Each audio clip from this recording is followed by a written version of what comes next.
മിശിഹ സത്യമായും ഉയർത്തെഴുന്നേറ്റു എന്നതായിരുന്നു ആദ്യത്തെ ക്രിസ്ത്യാനികളുടെ, ഈസ്റ്റർ ജനതയായ ക്രിസ്ത്യാനികളുടെ അഭിസംബോധനകൾ. അങ്ങനെയാണ് ക്രിസ്ത്യാനികൾ അറിയപ്പെട്ടിരുന്നത്. 2025 ജൂബിലി വർഷത്തിലെ ഉയർപ്പ് തിരുനാളിൻ്റെ പ്രാർത്ഥനകളിലാണ്, തിരുക്കർമ്മങ്ങളിലാണ് നമ്മളിപ്പോൾ പങ്കുചേർന്നത്. ഈശോ ഉയർത്തെഴുന്നേറ്റു, അവിടുന്ന് സത്യമായും ഉയർത്തെഴുന്നേറ്റു എന്നുള്ള അഭിസംബോധന. ഇത് ക്രൈസ്തവ വിശ്വാസത്തിൻ്റെ അടിത്തറയാണ്. അതുകൊണ്ടാണ് കൊരിന്ത്യക്കാർക്ക് എഴുതിയ 1-ാം ലേഖനത്തിൽ 15-ാമത്തെ അധ്യായം 14-ാം വാക്യം പൗലോസ് ലീഹ അസന്നിഗ്ധമായ ഭാഷയിൽ പറയുന്നത്, ക്രിസ്തു ഉയർത്തെഴുന്നേറ്റിട്ടില്ലായിരുന്നു എങ്കിൽ നിങ്ങളുടെ വിശ്വാസവും ഞങ്ങളുടെ പ്രസംഗവും വ്യർത്ഥമാകുമായിരുന്നു. വീണ്ടും 32-ാമത്തെ വാക്യത്തിൽ പൗലോസ് ലീഹ പറഞ്ഞു, ക്രിസ്തു ഉയർത്തെഴുന്നേറ്റിട്ടുണ്ടെങ്കിൽ നിങ്ങൾ തിന്നുക, കുടിക്കുക, കാരണം പിന്നെ ജീവിതത്തിന് നിങ്ങൾ മരിക്കും എന്നുള്ളതാണ്. ദുഃഖവെള്ളിയാഴ്ചയിൽ തിരുക്കർമ്മങ്ങൾ ആചരിച്ചപ്പോൾ ചിലരെങ്കിലും ചിന്തിച്ചു പോകും, എന്തുകൊണ്ട് കുരിശ്? നിരപരാധിയായ ഒരു തെറ്റും ചെയ്യാത്ത യേശുവിനെ എന്തുകൊണ്ട് കുരിശിലേറ്റി? ഞാനും നിങ്ങളും പലപ്പോഴും ഇടയ്ക്കൊക്കെ ചോദിക്കാറുണ്ട്. പ്രതിസന്ധികൾ വരുമ്പോൾ, രോഗം വരുമ്പോൾ, സാമ്പത്തിക പ്രശ്നങ്ങൾ ഉണ്ടാകുമ്പോൾ, ആക്രമണങ്ങൾ ഉണ്ടാകുമ്പോൾ, ഇപ്പോൾ ഇന്ന് ഇന്ത്യയിലെ തന്നെ വിവിധ ഭാഗങ്ങളിൽ ക്രിസ്ത്യാനികൾക്കെതിരെ പീഡനങ്ങൾ നടക്കുന്നു. എന്തുകൊണ്ട് കുരിശ്? നമ്മെ നിരാശരാക്കുന്നവ എന്ത്? നിരാശരായവരെന്ത്? പ്രത്യാശ നൽകുന്നവർ എന്ത്? നമ്മുടെ ലക്ഷ്യമെന്ത്? റോമാക്കാർക്ക് എഴുതിയ ലേഖനം 5-ാം അധ്യായം 5-ാം വാക്യമാണ് ജൂബിലി വർഷത്തിൻ്റെ മുദ്രാവാക്യത്തിൻ്റെ അടിത്തറ. പ്രത്യാശ നിങ്ങളെ നിരാശരാക്കുന്നില്ല. നമ്മൾ ഇന്ന് വൈദിക മന്ദിരത്തിൻ്റെ അവിടെ നിന്ന് തിരി കത്തിച്ചു പിടിച്ച് ദേവാലയത്തിൽ വന്ന് കുരിശുകൊണ്ട് വാതിൽക്കൽ മുട്ടി നമ്മൾ അകത്തേക്ക് കടന്നു. ഞാൻ പറഞ്ഞു, സ്ത്രീകൾ കല്ലറയിലേക്ക് അവരുടെ ആചാരം അനുസരിച്ച് യേശുവിൻ്റെ ഭൗതിക ശരീരം ഏതാനും ദിവസങ്ങൾ അവർ സുഗന്ധദ്രവ്യങ്ങൾ കൊണ്ട് പൊതിയുക പതിവാണ്. അങ്ങനെ കല്ലറ തേടിപ്പോയവരാണ്. ഒരു തരത്തിൽ അല്ലെങ്കിൽ മറ്റൊരു തരത്തിൽ കല്ലറ തേടി പോകുന്നവരാണ് നമ്മൾ. അവസാനം നീ മരിക്കും, അതുകൊണ്ട് കല്ലറയെ നോക്കിയിട്ടാണ് നിന്റെ ജീവിതം എന്ന് പറയുന്ന നിരാശരായിട്ടുള്ള ഒരുപാട് പേരുണ്ട്. അവിടെ പോയവര് മറിയം, ഏതാനും സ്ത്രീകളാണ്, മഗ്ദലേന മറിയം, മറ്റേ മറിയം, അങ്ങനെയൊക്കെയാണ്. മത്തായിയുടെ സുവിശേഷത്തിൽ 28-ാമത്തെ അധ്യായത്തിൽ നാം വായിക്കും. യോഹന്നാന്റെ സുവിശേഷത്തിൽ 20-ാമത്തെ അധ്യായത്തിൽ അവർ ചെന്ന് കഴിഞ്ഞപ്പോൾ അവർ യേശു ഉയർത്തെഴുന്നേറ്റു എന്ന് പറഞ്ഞു കഴിയും. പത്രോസ് യോഹന്നാനും പോകുന്ന വിവരങ്ങൾ പറയുന്നുണ്ട്. എമ്മാവുസിലേക്ക് പോയ 2 ശിഷ്യന്മാരെ കുറിച്ച് ലൂക്കായുടെ സുവിശേഷം 24-ാമത്തെ അധ്യായത്തിൽ വായിക്കുന്നുണ്ട്. ഈ വലിയ പ്രതിസന്ധികളുടെ, ദുഃഖങ്ങളുടെ കാലാവസ്ഥയിൽ എന്തുകൊണ്ട് കുരിശ്? ഇന്ന് ഭാരതത്തിൽ, കേരളത്തിൽ, നമ്മുടെ ചുറ്റുപാട് ലോകത്തിൻ്റെ വിവിധ ഭാഗങ്ങളിൽ നിരീശ്വരത്വം, ദൈവമില്ലാത്തവർ എന്ന് പറയുന്നവർ, വർഗീയത, ഞങ്ങളുടെ മതം മാത്രമേ പാടുള്ളൂ എന്ന് പറയുന്നവർ, ഉപഭോഗവാദം അല്ലെങ്കിൽ നിസ്സംഗത, അങ്ങനെ സുഖഭോഗഭാഗം, ഇങ്ങനെയൊക്കെ മനുഷ്യരെ പലതരത്തിൽ തെറ്റിദ്ധരിപ്പിക്കുമ്പോൾ ക്രൈസ്തവർ കല്ലറയ്ക്ക് അപ്പുറത്തുള്ള ഉത്ഥാനത്തെക്കുറിച്ച് പറയുകയാണ്. കഴിഞ്ഞ വെള്ളിയാഴ്ച പറഞ്ഞു, കുരിശിൻ്റെ വഴി 14-ാം സ്ഥലത്ത് അവസാനിക്കുന്നില്ല. അത് രക്ഷയുടെ വഴിയാകുന്നത് അത് 15-ാം സ്ഥലമായ ഉത്ഥാനത്തിലേക്ക് കടക്കുമ്പോഴാണ്. ഇന്ന് സ്വന്തം വഴിയെ പോകുന്നവർ, എമ്മാവ് ശിഷ്യന്മാരെ പോകുന്നവർ കാണുന്നുണ്ട്. യൂദാസിൻ്റെ വഴി എന്താണെന്ന് നമുക്കറിയാം. 30 വെള്ളിക്കാശിന് ഒറ്റിക്കൊടുത്തവനാ. പത്രോസിൻ്റെ പദ്ധതി എന്താണെന്നറിയാം. ഒരിക്കലും ഉപേക്ഷിക്കില്ലെന്ന് പറഞ്ഞപ്പോൾ ഒരു പെണ്ണിൻ്റെ വാക്ക് കേട്ടപ്പോൾ സ്വല്പം ചൂട് കിട്ടാൻ വേണ്ടി പോയപ്പോൾ യേശുവിനെ 3 പ്രാവശ്യം ഉപേക്ഷിച്ചു. പക്ഷെ കോഴി കൂവിയപ്പോൾ കരഞ്ഞു തിരിച്ചു വന്ന പത്രോസുണ്ട്. ഒറ്റിക്കൊടുക്കുന്നവരും ഓടിപ്പോകുന്നവരും തള്ളിപ്പറയുന്നവരും ഒക്കെ ഉള്ള സാഹചര്യത്തിൽ കൂടെ നിന്നവരുടെ കഥയും നമുക്കറിയാം. എമ്മാവൂസ് ശിഷ്യന്മാര് ലൂക്കായുടെ സുവിശേഷം 24-ാമത്തെ അധ്യായം 13 മുതൽ വായിക്കുന്നത് പോലെ യേശു ഉയർത്തെഴുന്നേറ്റു എന്ന് സ്ത്രീകൾ പറഞ്ഞിട്ട് പോലും വിശ്വസിക്കാതെ സ്വന്തം വഴിക്ക് പോയി ജെറൂസലേം ഉയരങ്ങളിൽ നിന്ന് എമ്മാവൂസിലെ 60 സ്താദിയൻ അകലെയുള്ള എമ്മാവൂസിലേക്ക് താഴ്വാരയിലേക്ക് സ്വന്തം പദ്ധതിയുമായി ഇറങ്ങിപ്പോകുന്നു. നമ്മളും നമ്മുടെ വഴി പോലെ തന്നെ പോകുന്നുണ്ട്. യേശു 3 പ്രാവശ്യം പ്രവചിച്ചു, എനിക്ക് ജെറൂസലത്ത് പോകണം. മത്തായിയുടെ സുവിശേഷം 16, 17, 20 എനിക്ക് അവിടെ വെച്ച് പീഡകൾ സഹിക്കേണ്ടി വരും, മരിക്കേണ്ടി വരും, ഉത്ഥാനം ചെയ്യേണ്ടി വരും. യോഹന്നാൻ 1:31 വായിക്കുന്നത് പോലെ ലോകത്തിൻ്റെ പാപങ്ങൾ നീക്കുന്ന ദൈവത്തിൻ്റെ കുഞ്ഞാടാണ്. മുൻകൂട്ടി പറഞ്ഞു, അവർ വിശ്വസിച്ചില്ല. ജായിരസിൻ്റെ മകൾ ഉയർപ്പിച്ചു, ലാസറിനെ ഉയർപ്പിച്ചു, അടയാളങ്ങൾ കൊടുത്തു, എന്നിട്ടും വിശ്വസിച്ചില്ല. അവർ അവരുടെ വഴിക്ക് പോകുക. ഇന്ന് ഈ തരത്തിലുള്ള നിരാശയുടെ ലോകത്ത് നമ്മുടെ ചുറ്റുവശത്തേക്ക് നോക്കിയാൽ നിരാശയുടെ ജീവിതത്തിൽ നമ്മൾ നടക്കുന്ന ഒരുപാട് പേരെ കാണാം. ഇന്ന് ഈ ഉത്ഥാനത്തിൽ വിശ്വസിക്കാത്തവരെ, കുർബാനി വിശ്വസിക്കാത്തവരെ, സഭയിൽ വേണ്ടാത്തവരെ, സഭ ഉപേക്ഷിച്ച് പോകുന്നവരെ ഒത്തിരി പേരെ കാണാം. ലക്ഷ്യം മാറി സഭാ കൂട്ടായ്മയിൽ നിന്ന് അകലുന്നു. അതുകൊണ്ടാണ് പറയുന്നത്, ക്രിസ്തു ഉയർത്തെഴുന്നേറ്റിട്ടില്ലെങ്കിൽ നമ്മൾ ഈ പ്രസംഗങ്ങളെല്ലാം വ്യർത്ഥമാണ്. കഴിഞ്ഞ നൂറ്റാണ്ടിൻ്റെ 20-ാം നൂറ്റാണ്ടിൻ്റെ ആരംഭത്തിൽ അമേരിക്കയിൽ ഉണ്ടായ ഒരു വലിയ സിനിമയുടെ പേരാണ് ദ വേൾഡ് ഇൻ ഡാർക്ക്നെസ്. അതിൻ്റെ കഥ ഇതാണ്.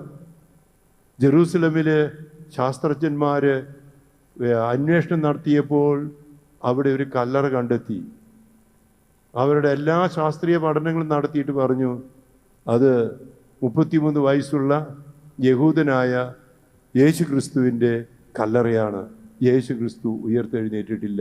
ആ കല്ലറ ഞങ്ങൾ കണ്ടു. ഈ വാർത്ത ലോകം മുഴുവൻ പ്രചരിച്ചു. അങ്ങനെ വന്നപ്പോൾ യേശു ക്രിസ്തു ഉയർത്തെഴുന്നേറ്റിട്ടില്ലെങ്കിൽ പിന്നെ ഞങ്ങളുടെ വിശ്വാസം, ഞങ്ങളുടെ പ്രസംഗം വ്യർത്ഥമാണ്. പള്ളികളിൽ പോകാണ്ടായി, ധാർമ്മികതയില്ലാതായി, അച്ഛന്മാരും കന്യാസികളും ഇല്ല, പ്രാർത്ഥനയില്ല, ചർവാകന്മാരെ പോലെ, എപ്പിക്കൂര്യന്മാരെ പോലെ തിന്നുക, കുടിക്കുക, സൂഹിക്കുക, നാളെ നീ മരിക്കുമെന്നതായി. അതുകൊണ്ട് മൃഗങ്ങളെപ്പോലെ ഈ ലോകത്തിൽ പിടിച്ചടക്കാൻ, തിന്നാൻ, കുടിക്കാൻ, ഉറങ്ങാൻ, വിശ്രമിക്കാൻ, കാരണം ഏറിയാൽ 70 വയസ്സ്, 80, 90, 100 വരെ. അതുകൊണ്ട് ജീവിതം അവസാനിച്ചു. ലോകം മുഴുവൻ ആകെ ഇരുട്ടിലായി, ഇരുണ്ട യുഗമായി. കാരണം ധാർമ്മികത തന്നെ പോയി, മനുഷ്യൻ്റെ ലക്ഷ്യബോധം തെറ്റി, 6 അടി മണ്ണിനപ്പുറത്ത് ഒന്നുമില്ല എന്നുള്ളൊരു ചിന്തയായി. ഈ പ്രതിസന്ധികൾ കണ്ടപ്പോൾ ആ ശാസ്ത്രജ്ഞന്മാർ തന്നെ വീണ്ടും പരസ്യപ്പെടുത്തി, ഞങ്ങൾക്ക് തെറ്റിപ്പോയി, ഞങ്ങൾ കണ്ടുപിടിച്ചത് യേശു ക്രിസ്തുവിൻ്റെ അല്ല, മറ്റേതൊരു യഹൂദൻ്റേതാണ്. യേശു ക്രിസ്തുവിൻ്റെ കല്ലറയിൽ അത് ശൂന്യമാണ്. 20-ാം നൂറ്റാണ്ട് കണ്ട ഏറ്റവും വലിയ പ്രസംഗകനാണ് ഫുൾട്ടൻ ജേഷീൻ. അദ്ദേഹത്തിൻ്റെ പ്രസംഗങ്ങൾ കഴിഞ്ഞ നൂറ്റാണ്ടിൽ കേൾക്കാത്ത ലോകത്തിൽ തന്നെ ചുരുക്കമാണ്. അദ്ദേഹം പറഞ്ഞിട്ടുള്ളൊരു വാക്ക് ഇതാണ്: the greatest wound of the earth. ഭൂമിയുടെ ഏറ്റവും വലിയ മുറിവ് ശൂന്യമായ കല്ലറയാണ്. വീണ്ടും പറയുകയാണ്, ലോക ചരിത്രത്തിലുണ്ടായ ഏറ്റവും വലിയ അത്ഭുതം കല്ലറ ശൂന്യമായതാണ്. നമ്മുടെ ഈ സിമിത്തേരിയിൽ നമ്മളെല്ലാവരും എഴുതി വയ്ക്കുക എന്താ? ഇന്ന ആള് ഇന്ന വർഷം ജനിച്ച് ഇന്ന വർഷം മരിച്ചു എന്ന്. നമ്മുടെ ആരുടെയെങ്കിലും കല്ലറയിൽ, ലോക ചരിത്രത്തിൽ ആരുടെയെങ്കിലും കല്ലറയിൽ കല്ലുരുട്ടി വെച്ച് പട്ടാളക്കാരെ നിർത്തി ആരും എടുത്തുകൊണ്ട് പോകാതിരിക്കാൻ, അല്ലെങ്കിൽ ആ മനുഷ്യൻ അവിടെ എഴുന്നേറ്റ് പോകാതിരിക്കാൻ കല്ലറ പൂട്ടി മുദ്ര വെച്ച് പട്ടാളക്കാർ ആരെങ്കിലും നിർത്തും? ലോകത്തിൽ ഒരാളുടെ കല്ലറയ്ക്ക് മാത്രമേ അങ്ങനെ വെച്ചിട്ടുള്ളൂ. അതാണ് ഇന്നത്തെ സുവിശേഷത്തിൽ, മത്തായി സുവിശേഷത്തിൽ 28-ാമത്തെ അധ്യായത്തിൽ സ്ത്രീകളോട് മാലാഖമാർ പറഞ്ഞത്, അവൻ ഇവിടെയില്ല, അരുൾ ചെയ്തതുപോലെ ഉയർത്തെഴുന്നേറ്റു.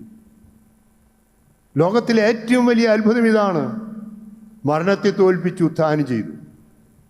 യേശു എന്തിനു മനുഷ്യനായത്? ആദിമാതാപിതാക്കന്മാരുടെ പാപം മൂലം ദൈവത്തിൽ നകന്ന മനുഷ്യനെ വീണ്ടും ദൈവത്തിലേക്ക് കൊണ്ടുപോകാൻ വേണ്ടി, മരണത്തെ തോൽപ്പിക്കാൻ ദൈവം കണ്ടുപിടിച്ച മാർഗം പഴയ നിയമത്തെ പോലെ പാപമില്ലാത്ത കറയില്ലാത്ത കുഞ്ഞാടിനെ പോലെ ബലി ചെയ്യപ്പെട്ട് ആ രക്തം തെളിക്കപ്പെട്ട് ആ രക്തവും ജലവും ജനത്തിനായി നൽകി അങ്ങനെ വീണ്ടും ഇതാ മനുഷ്യന് പുതുജീവൻ നൽകുന്നതാണ് ലോകത്തിലെ ഏറ്റവും വലിയ അത്ഭുതവും അനുഗ്രഹവും. അതിൻ്റെ ഓർമ്മയാണ് ഇന്ന് നമ്മൾ ആചരിച്ചത്.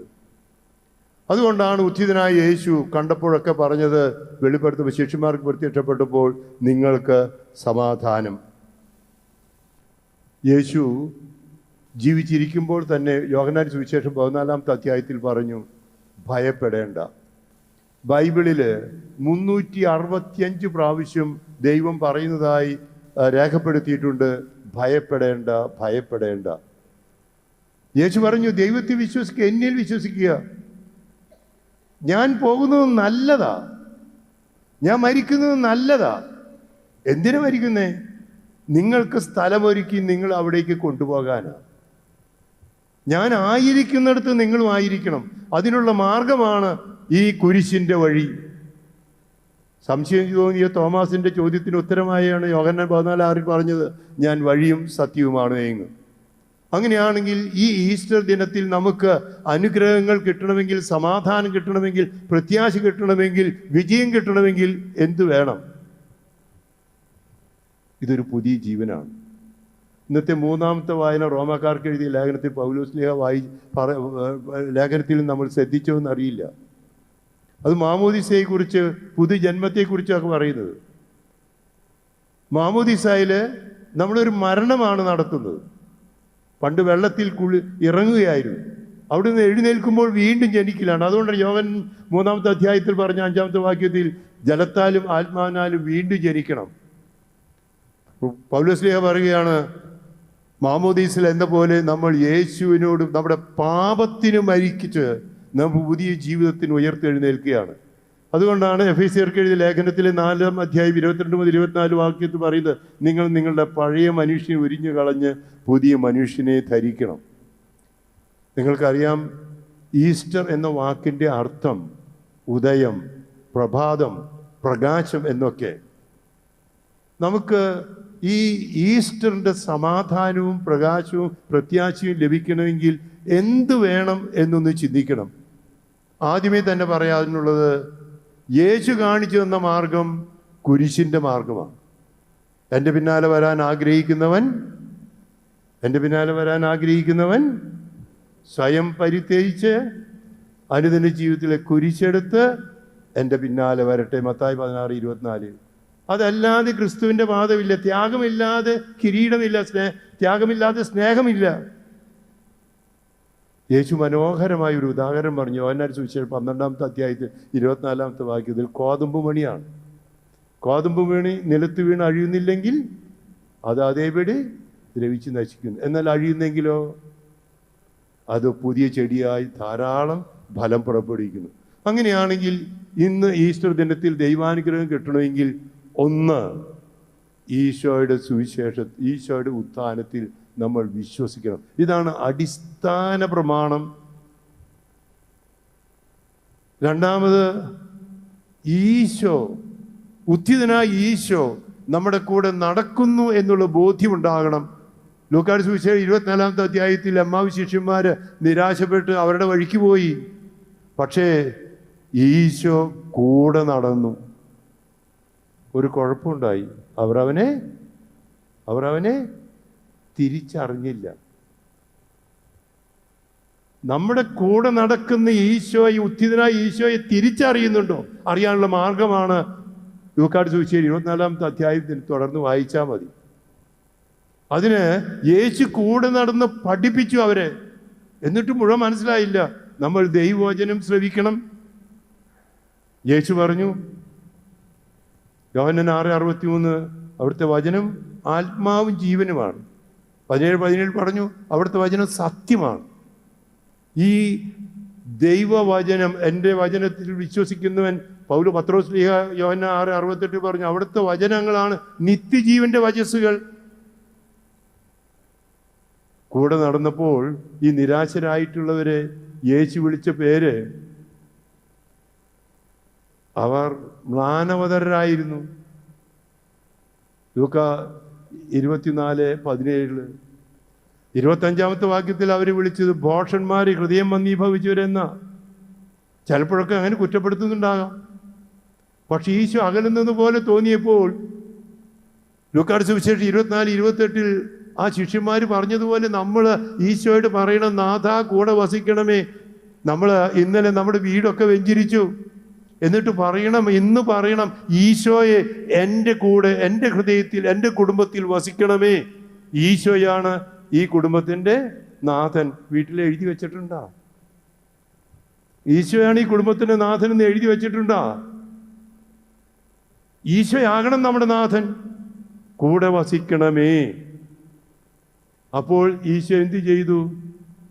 30, 31, 32 വാക്യങ്ങളിൽ ലൂക്കായുടെ സുവിശേഷം 24 അവിടെ താമസിച്ച് അപ്പമെടുത്ത് മുറിച്ച് അവർക്ക് കൊടുത്തപ്പോൾ എന്ത് സംഭവിച്ചു?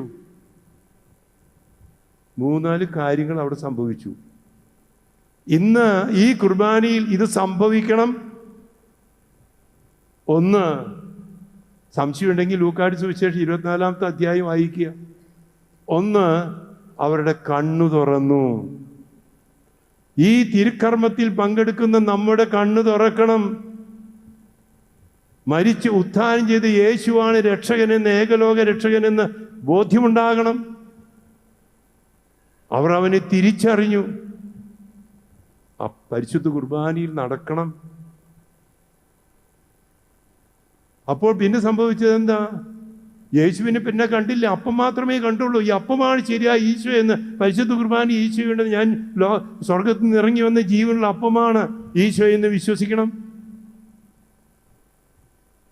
ഉടനെ തന്നെ അവർ പറഞ്ഞു, ഇപ്പോൾ ഞങ്ങൾക്ക് ഞങ്ങളുടെ കൂടെ ഈശോ നടന്ന് വചനം വ്യാഖ്യാനിച്ചു തന്നപ്പോൾ നമ്മുടെ ഹൃദയം, എന്തെന്ന് ബൈബിൾ വായിക്കണേ, ഹൃദയം ജ്വലിച്ചിരുന്നില്ലേ? ജ്വലിക്കണം. ഈശോ കൂടെ വസിക്കണം, കൂടെ നടക്കണം, കൂദാശകളിൽ പങ്കെടുക്കണം. എന്തിനാ ജീവിക്കുന്നതെന്ന് അവരുടനെ തന്നെ തെറ്റുതിരുത്തി തിരിച്ചുപോയി, കൂട്ടായ്മയിലേക്ക് പോയി. ജെറൂസലത്ത് നിന്ന് അവിടെ പറയുകയാണ്, യേശു സത്യമായും പത്രോസിനോട് ചേർന്ന് ഉയർത്തെഴുന്നേറ്റു.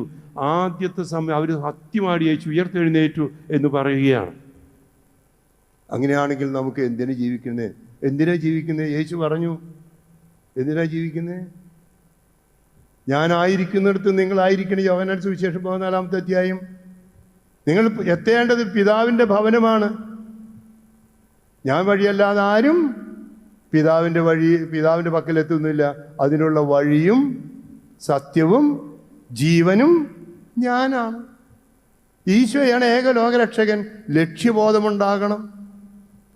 നമ്മൾ പാപത്തിന് മരിച്ചു പോയിട്ടുണ്ടെങ്കിൽ വീണ്ടും ജനിക്കണം. ഇതാണ് കുമ്പസാരം, ഒരു പുതിയ ജനനം. അങ്ങനെ ഈശോ നമുക്ക് നമ്മുടെ ഹൃദയത്തിലും ജീവിതത്തിലും ഉണ്ടാകണം.